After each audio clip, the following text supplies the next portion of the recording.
Kanaaf sabboonummaa san transform godhanii maybe it might require liberalizing, moderating, but abandoning is not going to work. Security. Security biyya kana security mootummaa kan baay'ee barbaachisaadha. Security san transform goote sirna ati ijaaruu barbaaddu saniif haala ta'utti jijjiiramu hojjetameera fakkeenyaaf. Osoma qabsoo keessa jirru we saw physically the transformation of the Oromia police. Physically agarre. Biyya kana keessatti hamma isaanii namni jijjiirame hin jiru. Sadarkaa federaalaatti immoo humna san, humna militarii, humna intelligensii, humna poolisii, security branchii san gara sirna sabdaneessaa deeggaruu danda'u, haqa ummataa deeggaruu danda'u, jijjiiruu transform gochuudha qabda jechuudha. Kan san hin taane diigaa bakka buusaa deemuu gaafata. Paartii cimaan alatti biyya bituun hin danda'amu, biyya bulchuun hin danda'amu.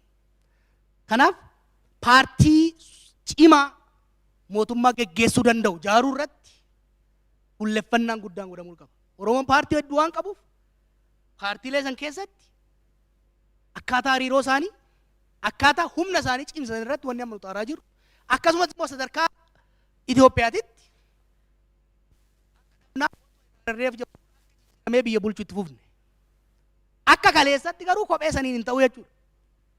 Jijjiiraa haalli ittiin deemtu barbaachisaadha. Economy. Siyaasaan diinagdeen bira hin jirre lafee foon hin qabnedha. Foon hin qabnu lafee maan deemaa jirra kana beeka. Amma magaalaa kana keessa fooqiin Oromoo abbaa fedheen inni jaa 10 hin jiru. Qabeenya qabaachuu qofa miti. Economic activity keessatti domestic biyya keessas haa taatu international sochii diinagdee keessatti sochiin diinagdee sun jijjiirama siyaasaa ati barbaadu san kan tumsu yoo ta'in kan faallessu yoo ta'e bakka tokko ga'uu hin dandeenyu aangoon qabdu jechuudha. Diinagdee biyya sanii akka ta'utti imaammanni diinagdee fi siyaasaa kee waliin deemuu baannaan diinagdeen faallaa deeme siyaasaan faallaa biraa deemnan hin kufaatii dhufa. Biyya kanatti active economic sabotage wanni godhamaa jiruuf diinagdee to'achuudhaaf imaammata sirreessuudhaaf xiyyeeffannaan gahaan itti kennamuu dhabuunsaa nu rakkoon qabnu waggaa 50 irraati nu dabartu maa rakkoon qabnu. Garuu taayitaa dhuunfatan san gara aangootitti jijjiiruudhaaf diinagdee to'achuu jijjiiruu transform godhuun dirqama ta'a. Amantiin baay'ee barbaachisaadha.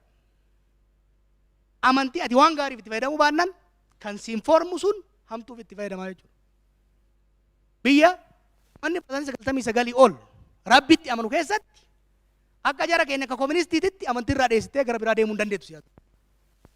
Amantiin hundumtu akkaataa national project san deeggaranitti sheep gochuu gara fuulduraa irratti haasa'uu hin danda'a.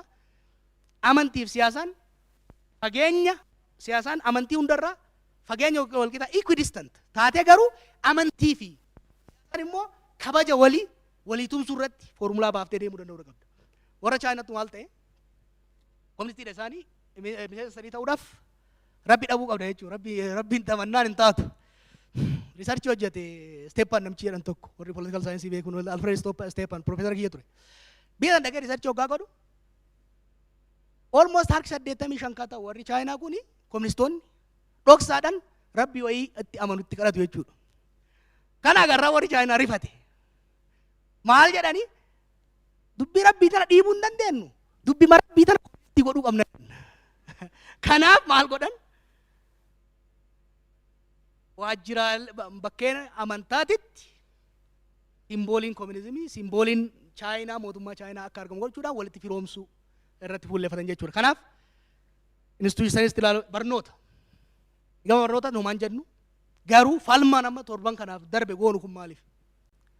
Barnoonni is one of the indoctrination mechanism.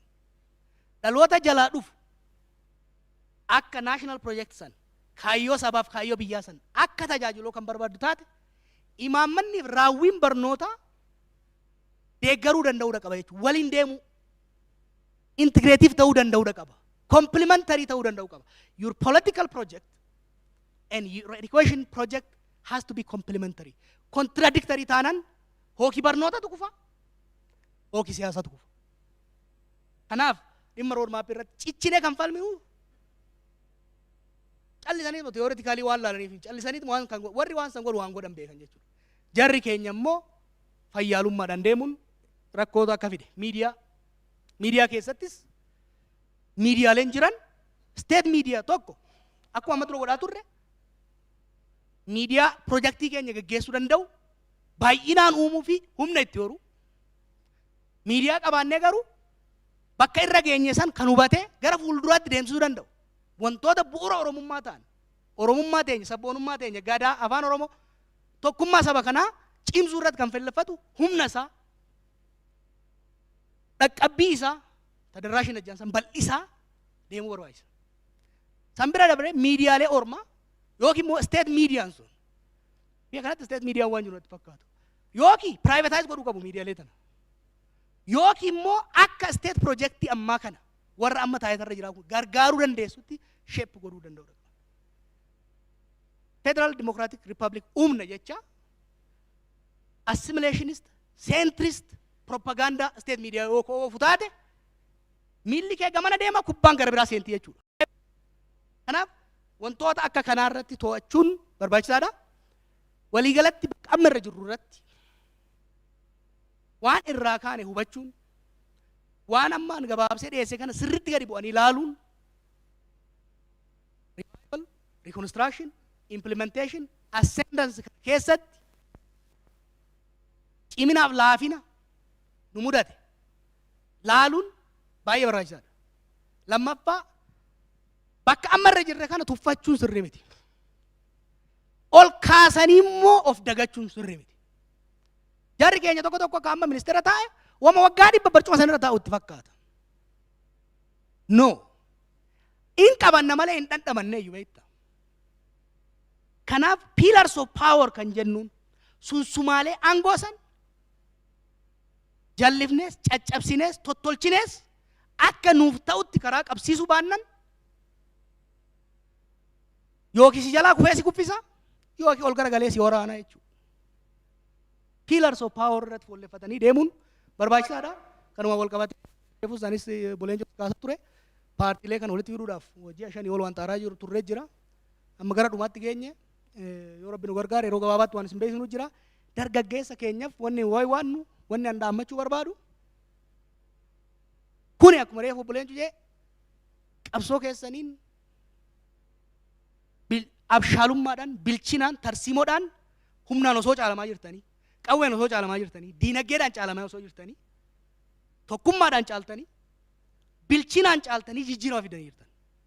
Jijjiiramni kuni garuu every change creates losers and winners. Akkuma biyya kanatti jijjiiramni dhufuun kan mo'ate kan irraa fayyadame jiru kan immoo faayidaan jalaa tuqame gara fuulduraa jalaa tuqamuu barbaadu jira. Change agents and reactionaries wanni jennuun kana. Kanaaf humnoota jijjiirama faallessuu danda'an as qofatti miti.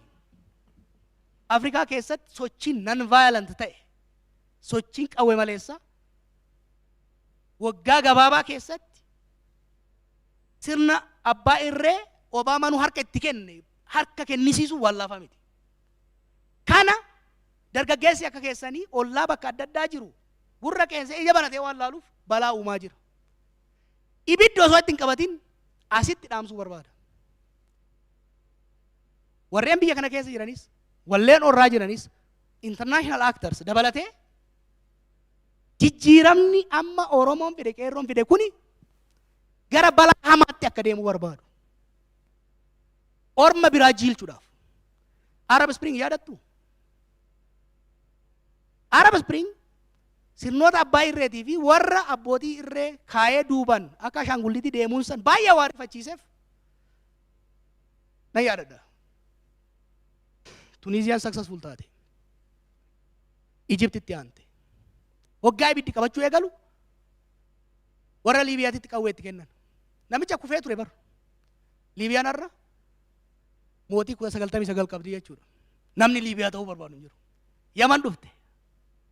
Yamanis akkas godhan. Fincilli ummataa yoo akka Yaman kan nu godhu taate. Fincilli ummataa akka Siiriyaa yoo kan nu godhu taate adabannee abbaa irree jalatti mataa marannee taa'uu qabnaa jedha uummanni kun. Umrii abbaa irreetii fi warreen dantaasanii dheeressa jechuudha.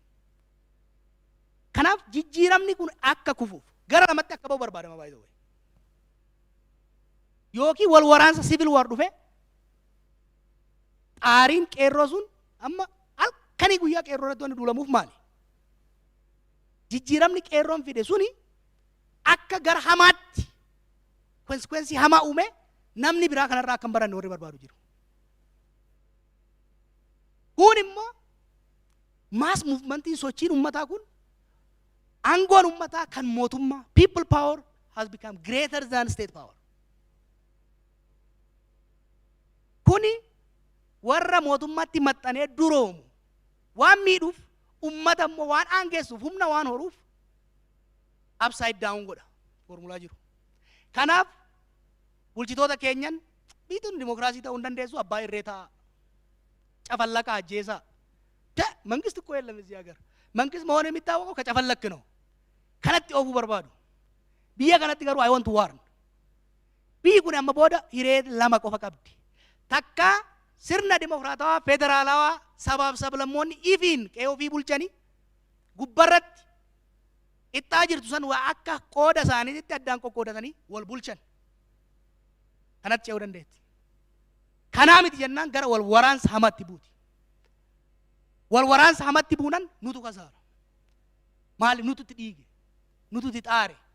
Nututti wareegame? By the way, warri abbaa irree irraa fayyadamaa ture gaafa wal waraansas fayyadama. Tukkara nagadaa yoo ture qawwee nagaduutti jijjiirama. Homaa rakkoo waan biraan uummatu. Siigar rakkatu dargaggeessa miliyoonota lakkaa'u isin cinaa hiriiree deeme kanatu rakkataa jechuudha. Kanaaf biyyi kun akkuma sammuudhaan hoogganamte tokkummaa uummataatiin hoogganamte gara sirna abbaa irree ofirraa buuftetti sirna dimokiraatawaa federaalawaa nuyi akka Oromootti Oromiyaa bulchine akka Itoophiyaatti qooda keenya qabaannee orma kaaniin ollaadhaan wal dandeenye itti wal bulchinu jaaruu irratti fuulleffachuu qabna. Kana gochuudhaaf immoo wal barsiisaa wal hubachiisaa deemuu qabna. Nan dheeressee ifa magaa galatooma.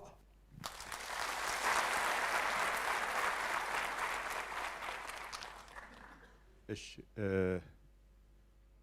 በማኑኤል አልተኮቱ አስኖ ዱፍተኒ ከነታንሴ ኦቦ ጆሃሪን ባየን ገለቴፈዳ አኔ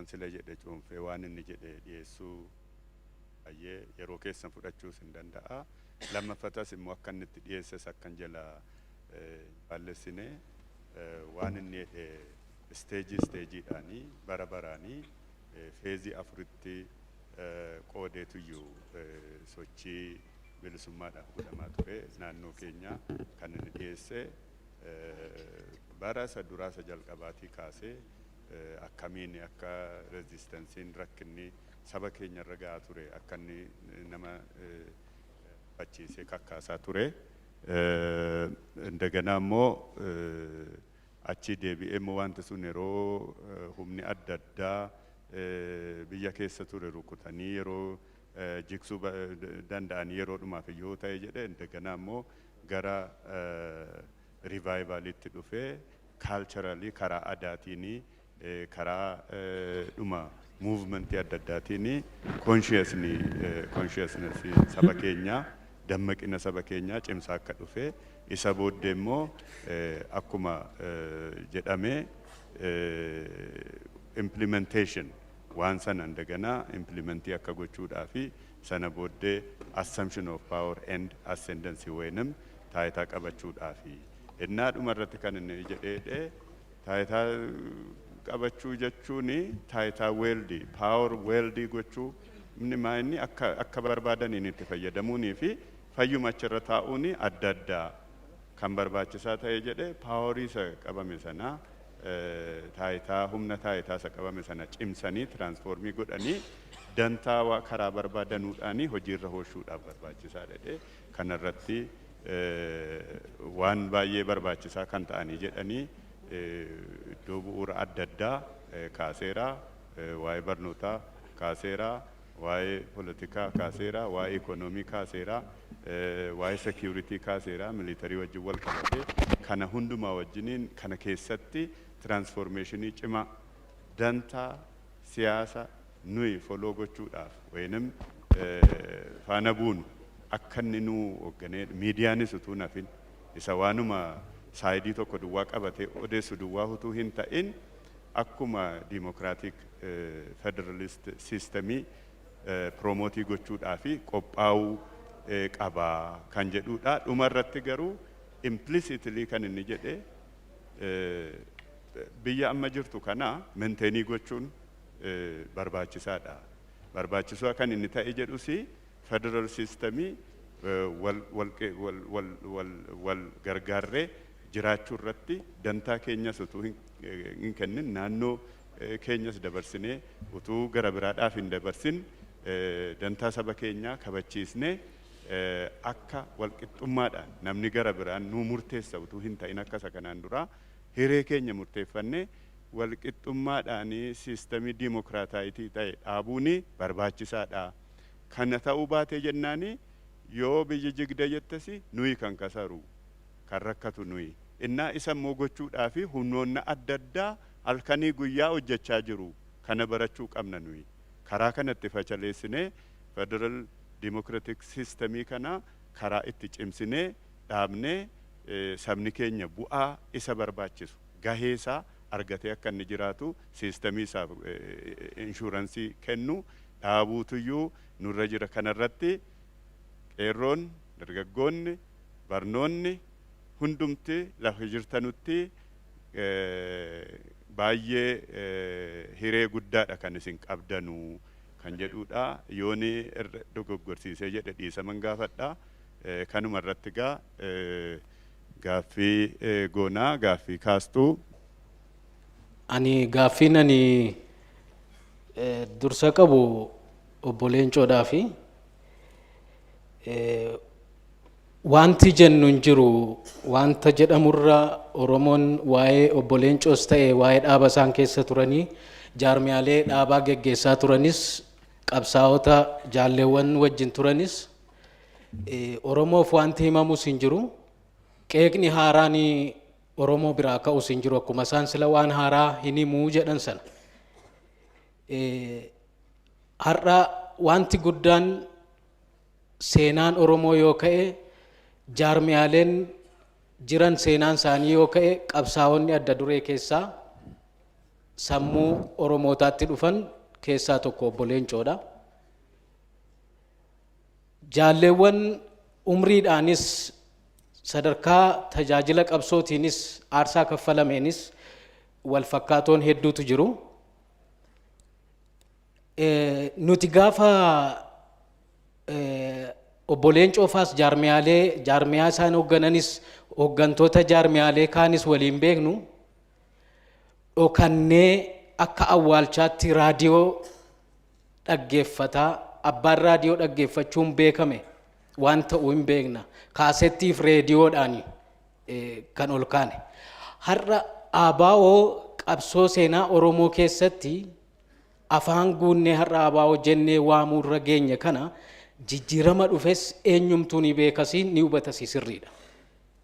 Haa ta'uuti ABOdhaaf Oromoon gaafa hundaa'ee duraa ka'eeyyuu aarsaa hedduu kaffale abdii guddaa sirraa qaba ture. ABO'n har'aa jaarmiyaaleen siyaasaa ABO irraa fofottoqanii jenna ta'e ABO fofottoqe jenna ta'e ABOtu wal qoode jenna ta'e ABO'ota jenna ta'e hanga afaan faajja'uu irra gaamee jira. Haa ta'u har'a qarqarri xumurri isaa gara fedhettaa deemu wanti gaafachuu ani fedhu umrii keessatti aarsaa kaffaltan kanaan hanga har'aa geessaniin hiriyoonni gita keessaniin jiranis qancee qabatanii karaa deemaa jiru. Sadarkaa har'aa irratti jaarmiyaaleen kun mataa walitti deeffatanii bakka tokkotti hundaa'anii abdii uummata Oromoo ta'anii gaaffii uummata Oromoo deebisuudhaaf abdiin jiru sadarkaa akka keessanitti akka laaltanitti abdachiisaadha. Oromoon har'as jaarmiyaaleen kun ni tokkoomu jedhee haa eegu gaaffiin ani qabu kana. Karaa kaaniin adeemsa jiru keessatti kara lameen keessaniyyuu wanti nu ibsame jijjiirama dhufe seenaa keessa darbame wantoota hedduu nu ibsitaniittu. Dhaloonni kun har'a hundumtuu walqixa wal faana beeka. Haa ta'uti xiqqoo yaaddoon tokko waan jiru natti fakkaata ani. Qeerroo nuti hundillee qeerroo miti ta'a. Yeroo ammaa hammannaa qeerroo baay'isu dabaluudha jennee qeerrummaan ilaalchafaa jennee yeroof jajjabeessinu jira warri qeerrummaa keessa darbines. Maaliif dhuguma immoo qeerrummaan ilaalchasi haala amma jirurraa ka'umsi isaa bu'uurri garuu qeerroon eenyu akka ta'e ni beekna. Paartiin bulchaan jira jedhus paartiin jaarmiyaalee mormitootaas qeerroo irraa yaaddoo waan qaban fakkaatan na haasa'amu. Yaaddoo qaban jechuun maaliif obsa nurkaa fixataa mooraa cabsee ba'a garantaanetti deema jechuun kun yaaddoon ni jira jiraachuus qabaata. Garuu yaaddoon guddaan ta'uu kan qabu qeerroon kun obsi inni qabu tasgabbii inni qabu ittisni inni qabu jaarmiyaalee saba Oromoo har'a jaarmiyaalee maqaa Oromoon dhaabatan caala abdachiisaadha an akka kootti. Jaarmiyaalee bira rakkoon jiru bor yoo faca'ellee qeerroon kun karantaanetti yoo deemillee hanqina jaarmiyaalee ta'uu hubatamaa jira kara keessanitti. Maaliif fakkeenyaa fudhannu keessumaa paartiin biyya bulchaa jiru hin ceesisaadha. Ce'uudhaaf wajjin hiriirree deemna garatti nu ceesisuu eegaa jirra waan ta'eef. Ce'insa kana keessatti garuu rakkooleen har'a jiranii inni gurguddaan yaaddoon gurguddaan ODP'dhaaf eenyuyyuu caala qeerroos caala jaarmiyaalee mormituu biraas caala ODP'dhaaf yaaddoon guddaan rakkoodhuma ODP keessaati. Qabatamaan beekna har'a Finfinnee teenyaa haasofna Finfinneedha meeqan mar'imaan hidhatee agabuu bulee geejjiba liqeeffatee dhufe. Diinagdeedhaan qeerroos haa ta'u hawaasni keenya haala hamaa keessa jira. Haala hadhaa keessa jira. Obsaa jira obsuus qabas. Jijjiirama jennu kanaanis hojii argannaa hojiitiin barnootaan qulqullina barnootaan waanuma wajjin argaa jirru obsa hedduu keessa darbaara. Wantoonni obsa fixachiisaa jiran maaliyaa jennu. Iddoo rakkoo tuquun maaliif ulfaata. Har'a gadi buunee godinaaf aanaa yoo laalle uummata kana haa gaafannu gurratti haa qabnu. ODP'n tiim lammaan duraan ODP sababa tiim lammaatiin ka'ee uummannis jala hiriire sun har'a maalirra jira quba qabna. Hundan dubbatan dugdan dhungataniidha Oromoon. Hundan dubbannu hunda fidnaaf miti asitti garuu haalli caasaa asii gadi jiru ijaaramni gandaan jiru faayidaa irratti hundaa'ee jiru waggaa tokko keessatti ceesisuudhaaf ODP'n kan abdiidhaan itti kennameef imaanaan. Ceesisuu sanarra ofiiyyuu riiqisni inni riiqisaa jiru maal fakkaata? Keessumaa akkaataa Dr. Abiy fi hooggantoonni ta'e muraasni lakkaa'uu dandeenyu itti jiran kun ODP dhumti mataasaa fudhateera fudhachiifamaa hoo jira. Ilaalchi har'a jiru sababa hedduudhaan fakkeenyota muraasa guyyootii muraasa keessaa fudhachuu dandeenya. Dheengadda Gudarii irratti maaltu ta'e? Seenaa Gudarii irratti taate jaarmiyaaleen mormituus karritti harkisan mootummaan qaamni biyyan bulcha jedhus otoo miliqee jiraate garritti harkifamu gara biraati ture. Fakkeenya Gudarii irratti seenaan taate sun dargaggoo sana immediately odeeffannoo walitti daddabarfame aarsaa qabsoo godhameen hudhamtee qabamte. Gudarii irraa fuudhamee Amboo seensifamee mooraa tokko galchamee wayyaan hidhannoon itti kennamee meeshaan itti kennamee suura kaafamaa ture. Otoo Amboo bira kutee jiraate otoo uummanni hin dammaqin waan biraa jedhamee taargaa biraatiin hidhaa gala ture.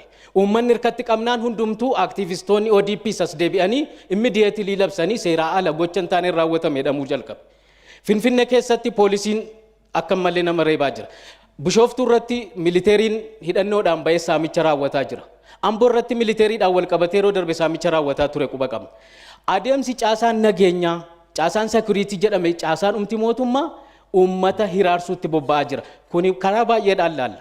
Warri faallaa ta'anii akkuma sila jettan wal nu nyaachisuudhaaf hojjetan jiru.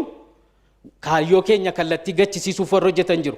Yeroo kana ta'utti keessumaa mootummaan caasaan ODP irra jiru maaliif kanaaf of qopheessa ofirraa ittisuu danda'u qaba qophaa'ummaa duraa. Gama kaaniin diinagdeedhaan wal qabatee rakkoowwan jiranii dhiyeenyuma kana bileena 3.5 maallaqni ramadame jira. Dhimmi sun gadi bu'ee maallaqni sana dura kenname. Dhiisama al tokko dhiisama sa'aatiin baay'een tanii ta'a ture daqiiqaa lama duwwaadha isiniin jedhee ture kabajaadhaan inni sin gaafadha. gabaabsaatii warri kaanis akka carraa argatanii jedhanu Tole baay'ee nan gabaabsa dheeressitanii. dhiifama. Maallaqa sana wajjin wal qabatee siistamni ittiin liqiin kennamu dhabamaa jira.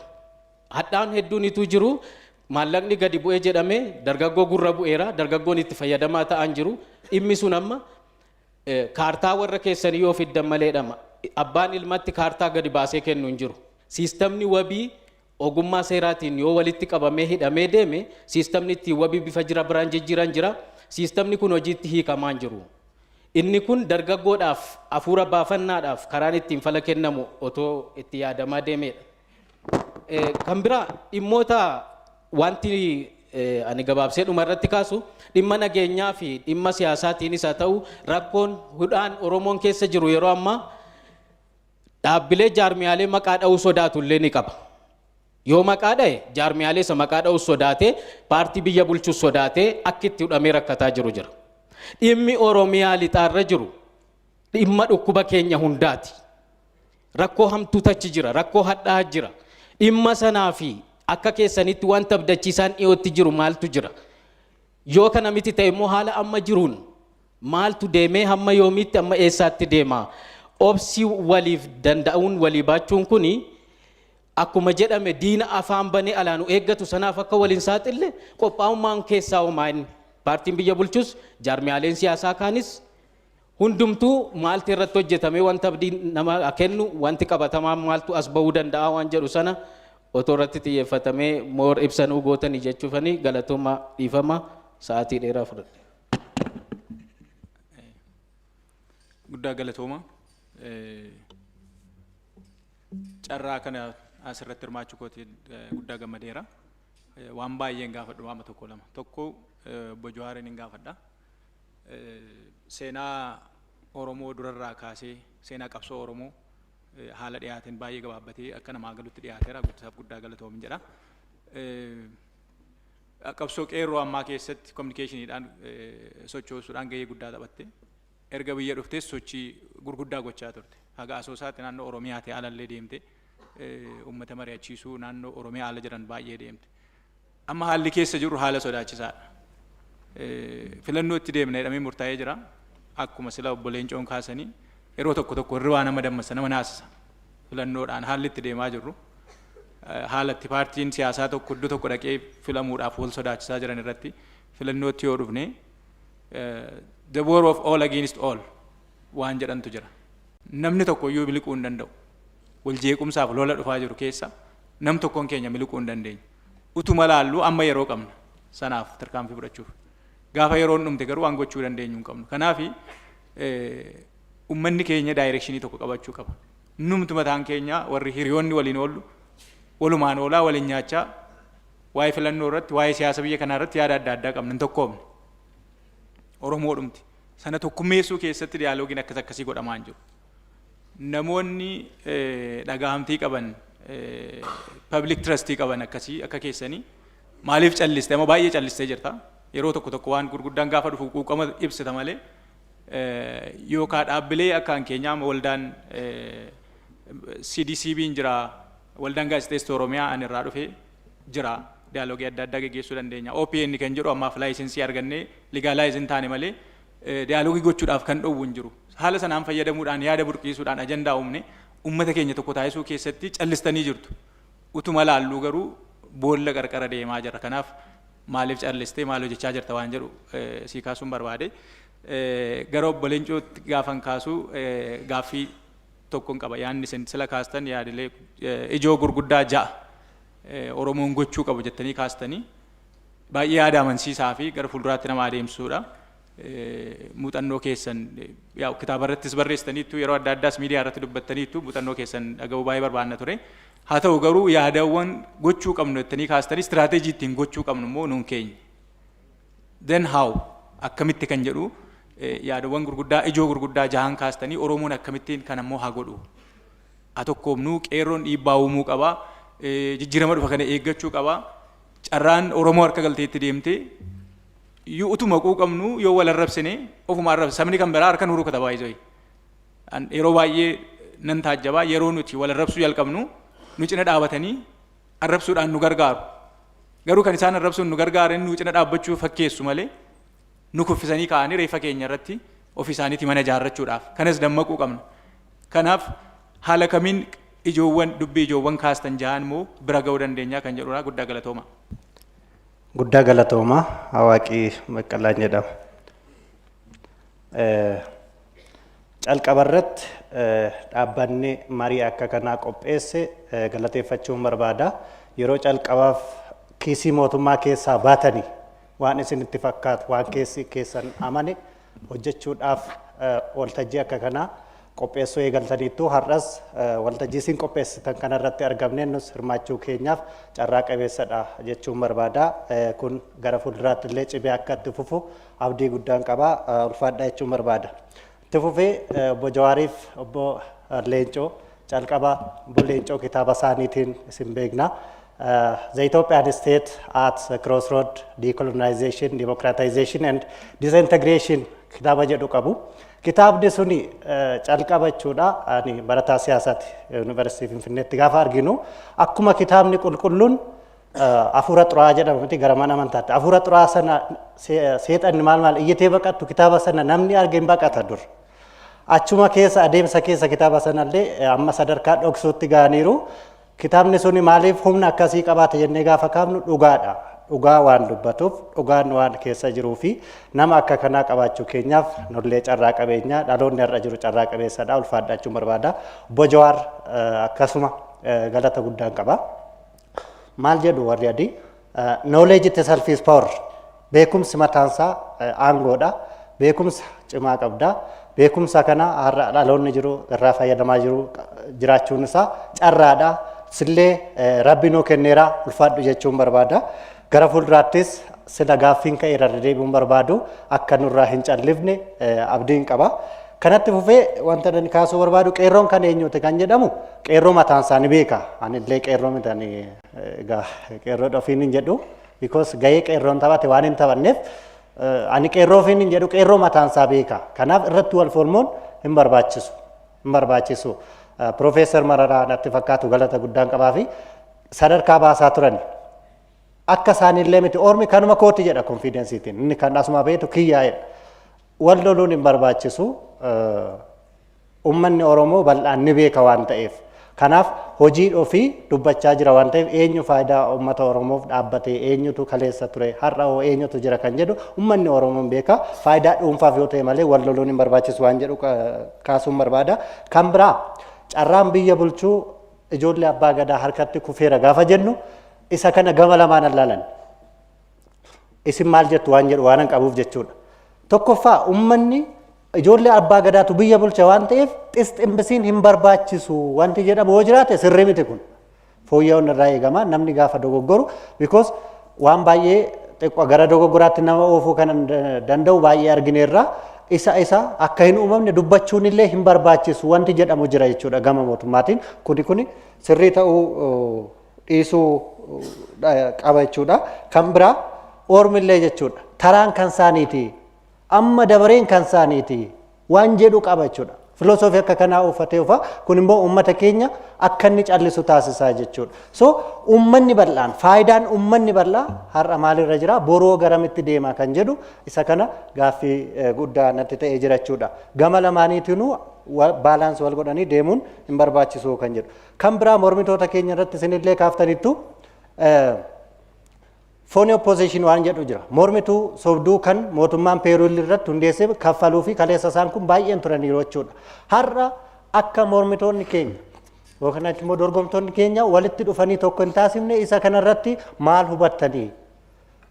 Warri kaleessa peeroolii mootummaarraa mindaa fudhachaa baasiin kaffalamaa fi mormaa fakkaatanii mormitoota sirrii immoo miidhaa turan. Mootummaaf akkantinitti warri lallabaa turan isaan adeemsi har'a isinitti dheerate kun akkuma itti dheeratu hin taasisne kan jedhu sodaa waan hin qabuuf jechuudha. Isaaniin peerooliin kaleessa ture akka ciccitu maal irratti hojjechaa jirtu waan jedhu kaasuun barbaada. Dhumarratti civic society akka amma kunoo CDCB waan jennu kana jechuudha.